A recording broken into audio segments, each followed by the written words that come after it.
now.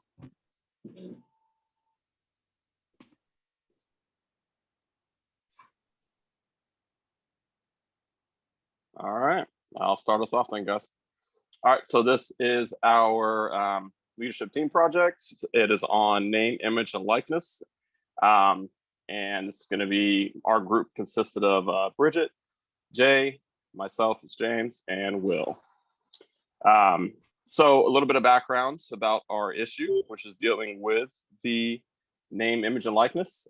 So back on June 30th this year, so 2021, the division board for Division I board of directors approved an interim name, image, and likeness policy to allow all student athletes in every division, so D1, D2, D3, to be compensated for their NIL regardless of whether their state has an NIL law in place or not.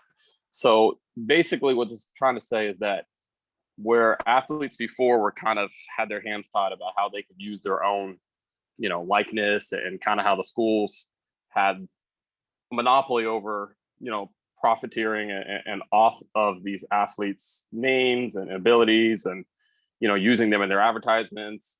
Now these athletes kind of have a little bit of flexibility in terms of how they themselves can monetize and make their own brand off of their own, image, name, and likeness. So in a way, it's kind of like they've gained their rights back as this has passed. However, as with anything that usually comes about, being as this is, only about 5 months old, I think we're in December now, so about 6. There is still a lot of question marks about this. The NCAA really didn't lay out. And that's kind of how we came up with our question we decided to research, which was, what can university athletic departments do to align better with NIL deals and also encourage student athletes to do the same? Awesome. And so what we did was try and develop some research behind what truly NIL is, what kind of difference does it make for schools, and what kind of athletes will it be affecting. Of course, there's so many components that comes with this, and it just kind of got sprung on to the college sports world on July 1st. And so there were, of course, some concerns when NIL came out. Of course, like some, whereas gender equity, with Title IX becoming in effect in the NCAA, I believe it was a year or two ago. Some people would think, maybe, how does this affect NIL? Do women get the same deals as men? And then there are other concerns. But student athletes can expect to be approached by the business willing to compensate them, even if they're not star players. Of course, the quarterback at Alabama is going to get a lot of money because it's the one of the top football teams in the country. But will there be, a field hockey player at some low-level school that can be approached? All athletes are being able to be approached, and it can be common for the small-town athlete to become approached as well, not just the big-time stars. And with a lot of people, a lot of news headlines or the big-time athletes are getting the deals, but there are also some little deals going on as well that we found through our research. Of course, with all this, student athletes really do need to be educated and prepared for NIL challenges, because, to say that the business world is a peaceful and happy place is not the biggest truth. And student athletes really need to figure out what deals are worth it, what deals are smart, and it's really important that the staff with their schools can be in the know as well. And right now there are rules in place where coaches and institutional staff are kind of kept out of the way from student athletes and NIL deals. How they can be affecting those deals, and maybe student athletes don't know the full deals of it that a staff member can point out. And so educating these students on these key areas will help build, obviously, building a team, just like, of people who can help them, and, what kind of decisions and what kind of deals can be made can go really in the long run for these deals. And so the next slide, of course, is more research. Some facilities, kind of like Clemson, Louisville, I know there's a bunch of deals going on. I think Ole Miss has one that they're really steering into the to the skid of this. And of course, a big one is facilities, and the high major programs will be huge. Will be a huge part of building NIL deals. Clemson, of course, is making a new student athlete with the Poe indoor practice facility renovation becoming a huge thing with NIL. So schools are really not shying away from this. And if you're a school shying away from this, then you might be, not being able to get the best recruits because, in this day of age, NIL is a big deal. And the university's brand can also help. An example, a student athlete, a football player from Lamar University, very small FCS school, will not be able to get the same deals because of the branding that a football player from Ohio State will get, just because it's Ohio State. No matter what the skill level is, that Ohio State will be a bigger deal than Lamar University, and there's a predicted that universities will start to spend more money on training facilities and branding because the athletes are going to get more deals that the athletes get, maybe the more pull recruits will want to go. But private universities are affected by this, and it's a disadvantage for them. The athletes who want the most money from NIL, private universities maybe don't share the same mindset. Whether it's a private Christian school, like we can say Lipscomb University is a private Christian school in Nashville, and an athlete gets approached by someone, maybe an alcohol brand, maybe they will try to halt their brakes on that. They're in a major disadvantage if an athlete wants to go into a brand where the schools don't align with that. And so that's, of course, a big effect of private schools and NIL. And then one of the questions raised was how private schools and public schools can have different levels of control. Can private schools have a little more grasp at what their athletes take in, and then public schools maybe don't have as much reign to what their student athletes get. And of course, all of this, I keep going back to it, recruiting. Like our school, our kids going to want to go more towards public schools because they can have more freedom, or maybe private schools because they might need that control. And so the next slide, schools have blown up their branding and have created these things to let them know that NIL is here to stay. And one of them is Nebraska, Lincoln, huge football, basketball school, and a part of the Big Ten, and has actually created the hashtag NIL-Braska, which is crazy. It runs through an app where they can learn about branding and companies and businesses, and it's available to every athlete. And of course, other schools like Arkansas, Florida State, St. John's, Dunsky, Colorado are also creating programs, and every day new schools are bringing up new ways of steering into this skid. And with the money that comes with it, it is huge. And the money that comes with it is a potential yearly revenue of probably $100,000, which is insane. And that's why schools are going into this. The live streaming, the content creation. I know the Alabama quarterback probably had over $1 million before he even got under center in the first game. And so it's a lot of money going into this. And with popularity and attention, can anticipate deals reaching up to $10,000, and put athletes at high major schools can maybe expect this. And one more thing is that it relates to university specifically. The author has implicated that universities should work towards providing support and guidance for their student athletes. It is a problem that student athletes are going into the dark of this, like they don't know what's going on, and so helping them, especially gain monetary, they can do that through their social media. I know there was a NC State women's basketball player who I don't think is the leading scorer on her team, but she has so much popularity over social media. She's going to get some more NIL deals. So social media definitely plays a huge role in this. And as such, this change could prove beneficial to institutions, particularly for female athletes, because of the social media side to it. And it really could be a win-win situation to bring these systems together for the universities and the athletes. So that's all the kind of beforehand research that we partaked in before going into the nitty-gritty of the interviews. So for our next portion of this presentation, we'll be getting to the actual interviews, our 8 interviews that we conducted through various means, whether that be through phone conversation, email, or any other means. We asked 5 consistent questions. 1, how would you describe your experience so far with name, image, and likeness laws? 2, what has been the most beneficial aspect of these new laws that you've seen? 3, what has been the biggest challenge you've encountered? 4, what can university athletic departments do to align better with NIL deals and also encourage student athletes to do the same?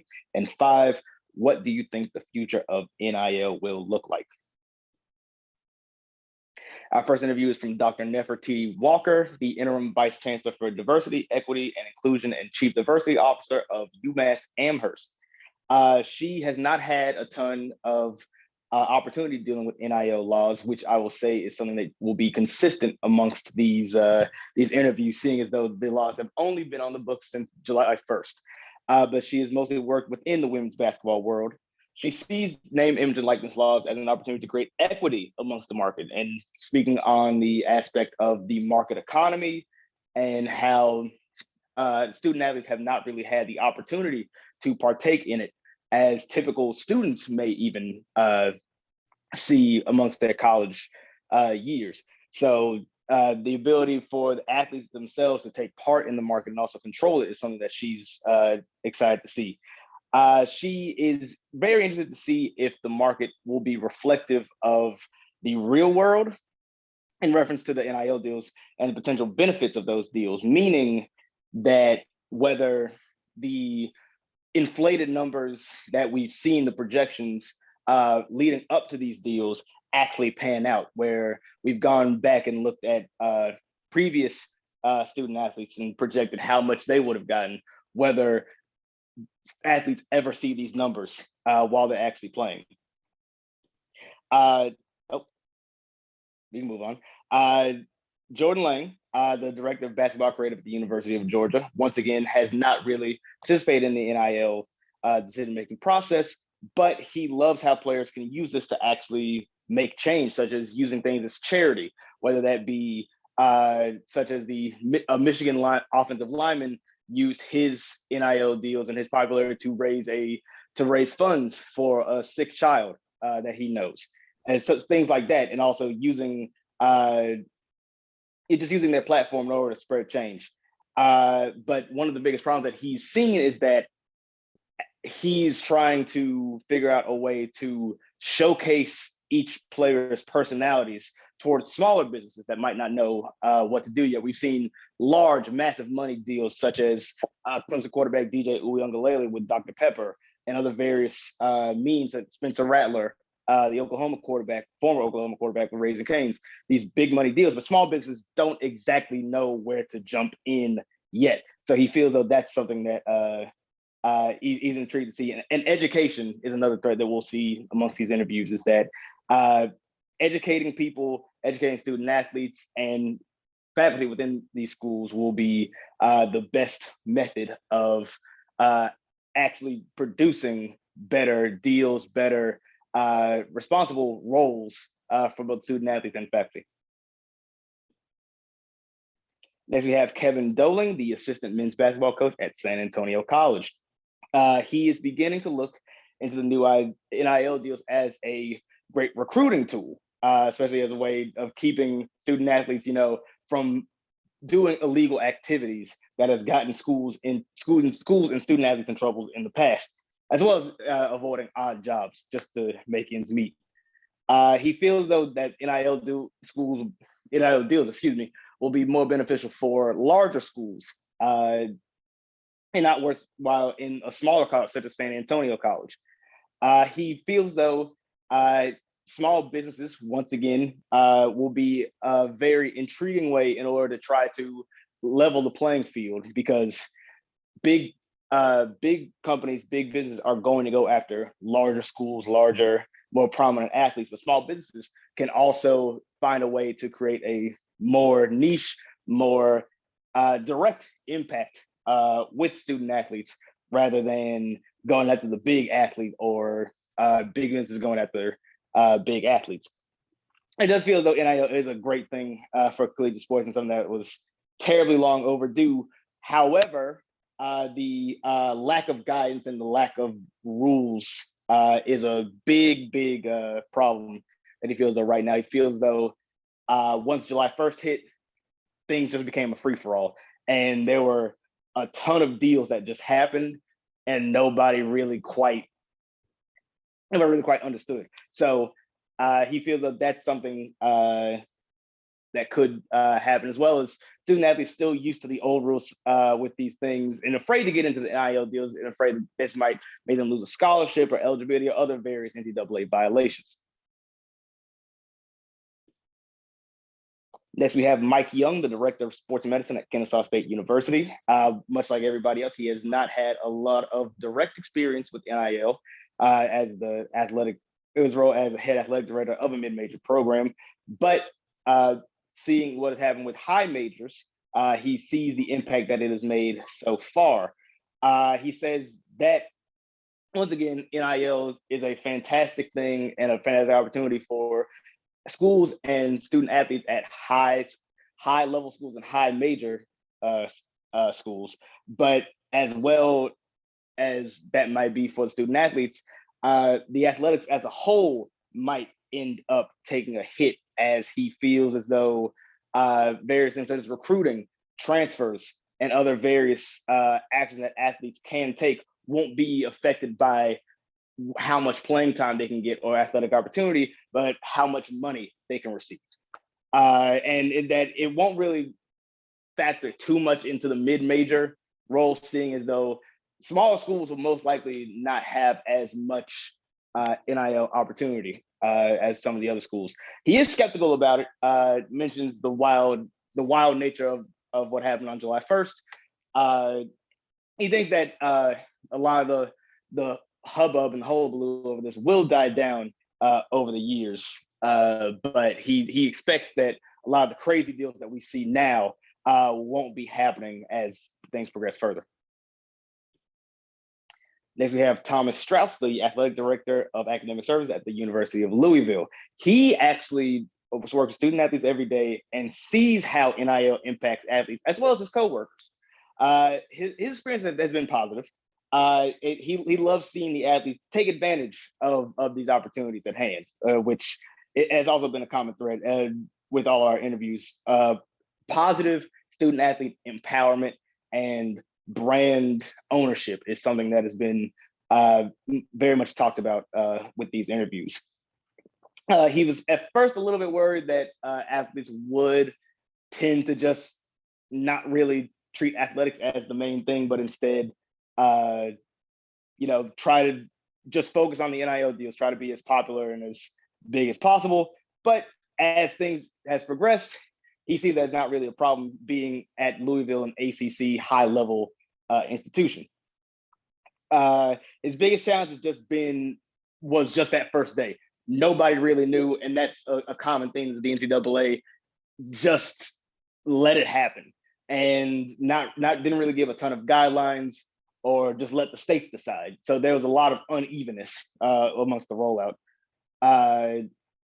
He says that universities, the biggest thing that universities can do in order to improve is that they can have a delegate or department, and we've seen a few other schools do already, that will help negotiate some deals with student athletes, and that these types of changes are already in legislation. So not really a far-fetched idea. And he just hopes that student athletes can take advantage of deals and not be messed up over potentially shady practices or just people just wanting to use the athlete for their own brand awareness. And then once a player either declines athletically or leaves the school, just toss them to the side. Next, we have Ty Clemens, the director of football on-campus recruiting at Clemson University. He has personally had a smooth transition with NIL and has used NIL as a added piece to the recruiting process with an emphasis on Clemson's brand. He, once again, like everybody else, appreciates the fair chance that student athletes have to make money off their own talents and likenesses. But with Clemson being in a smaller market, it really really puts a little bit of stress within the department in order to try to make sure that the school's brand is well aware, which as of right now is not a problem due to the school's recent football success. He hopes that universities can continue to provide proper education and various training that can assist student athletes to make the best decisions for themselves. And he eventually hopes that schools will be able to set up deals for athletes, which is currently not allowed by the NCAA, but once again is in legislation. Next, we have Connor Wagner, the Director of Creative Media at Coastal Carolina University. He's had a hands-off role, much like everybody else, but the biggest benefit is that players can profit directly off of their performance, whether it be like on the field or personality, things like social media, interviews. The player themselves, even if they don't play, can be a superstar in the NIL game, just of how they act. It's difficult for somebody like himself to be able to keep up with and maintain these rules, seeing as though he works with the players every day and he sees these NIL deals take place and wants to help, but as of right now, he just can't, or else they would have violations. Once again, he believes that education is key, as well as encouragement. Schools, actively encouraging players to go seek these deals can be just as big as the deals happening themselves, he feels. In the future, although he feels that things are smooth right now, the aspect of amateurism, he believes might go by the wayside, given all the money that's being given right now. And if these deals are successful, he feels that it's only going to take off from here. Our last interview was from Gerald Donaldson, the Assistant Director of Football Creative at Auburn University. He said that these first few months have been a experience. Once again, not really a ton of guidelines set by the NCAA. He said that even he's had to use Alabama State laws in order to try to help. But student athletes being able to take pride in their brands and specifically being able to align themselves with what they believe in or stand for has been the most beneficial aspect that he's personally seen. Once again, being a university employee, he can't assist with NIL deals or produce content for NIL. But once again, much like in our last one, being supportive has been some of the biggest encouragement that student athletes can receive. Once again, he also believes that laws will change so that schools can help produce as well as arrange name, image, and likeness deals. So based off all of the research and the interviews that our team had conducted, we really wanted to address, what university athletic departments could do to help better align, but also use the information that we gathered from the practitioners about the everyday experience with NIL. So we are proposing the solution and implementation as if we are the NCAA. We chose that just due to the feedback that we saw as a commonality amongst multiple interviews, that things were unclear and there's really no guidance provided to the students, to the universities, and just really how to navigate as NIL comes more prevalent, and how to educate. So some of the proposed solutions is that first and foremost, we need to create guidelines and a handbook that clearly outlines all the details and really what the full involvement of NIL consists of, whether that's the rules, the laws, how to create a deal, what things to look out for in deals, what's allowed, what's not allowed. Just because right now there's not anything concrete that universities can refer to or students can refer to help guide them through this process. So we found that it would be very important to have something that is clearly outlined, that it can be referenced, that there's not a lot of gray areas. While there still can be gray areas in certain deals, it would just be better for everyone to have that concrete outline guideline to be able to follow. And then something to be able to address, having references for schools to use and for businesses with deals is that the NCAA would put together an in-conference workshop, basically for individuals to get certified in different components of the NIL as basically an independent consultant that can be hired on. These individuals would be able to get certified just because typically when you have specialization just helps create for a better efficiency, better experience all around. So the different components they can get certified in is NIL laws, NIL rules, NIL deals, marketing, branding, etc. And of course, the individuals can get certified in different components, making those consultants more valuable. But they'll be able to have athletic departments bring on these consultants, or, eventually in the future that if athletic departments want to have individuals of their own staff, they can also send these staff members to these workshops to be able to get certified as well. And then the last component of it was for the NCAA to offer these in-person education workshops for the student athletes themselves, especially when you have student athletes that might be representing themselves, if they're not going through an agency or if they don't have an agent or if they don't have anyone else guiding them, then it's important for student athletes to be able to educate themselves and to be able to understand all the ins and outs. But this has to be requested from the university themselves in order for the NCAA to be able to provide that workshop. So kind of a timeline, again, with the handbook and guidelines, that needs to come out and be accessible by all university athletic departments and students within the next 6 months. Obviously, it'll take some time to conduct and get everything written down, but it needs to be able to happen as soon as possible. And then with the certification workshops, those would start once the handbook and guidelines are complete. So that way, the first phase of the implementation would be to offer the workshops and training, kind of roll it out in phases. So, do one workshop of 25 independent consultants. And then after the first training, it would be beneficial for us to send a survey to the first 25 participants, asking for feedback, just gathering additional data, what worked, what didn't work, what suggestions. And then that way we can make changes for the next workshops based off of the data that we gathered. And being that the college athletics works in different seasons, to find that it would be beneficial to offer one workshop per season.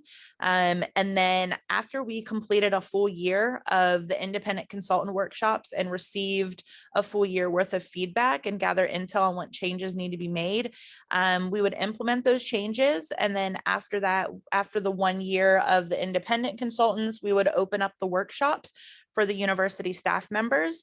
It would still follow the same guidelines of the season calendar with one workshop per season. We would continue gathering feedback from the staff members as, maybe the staff members have a different perspective than the independent consultants did. So the staff members can offer additional feedback, but always sending out those surveys and feedback just to, with everything always changing, their experience with NIL and moving forward. And then after completing 1 full year of the staff workshops, we would then open up the opportunity for universities to be able to request the NCAA to bring those workshops to their student athletes. Again, just so that way we can be able to have them, have the students educate themselves. And just based on all the interviews and data and research, it was made very clear that the education of the student athletes and the athletic departments are the most important in order to be able to really offer the best guidance of the NIL deals and make the most of the program and really maximize the success on it. So all in all, with this implementation of this solution, finishing the round, we're looking at probably about 2.5 years fully before everything gets swung in circle. But hopefully, after implementing the solution, we'll be able to tie it back into our question and, really use these proposed solutions to help university athletic departments to be able to align better with deals and help their student makes better deals, NIL deals coming in the future.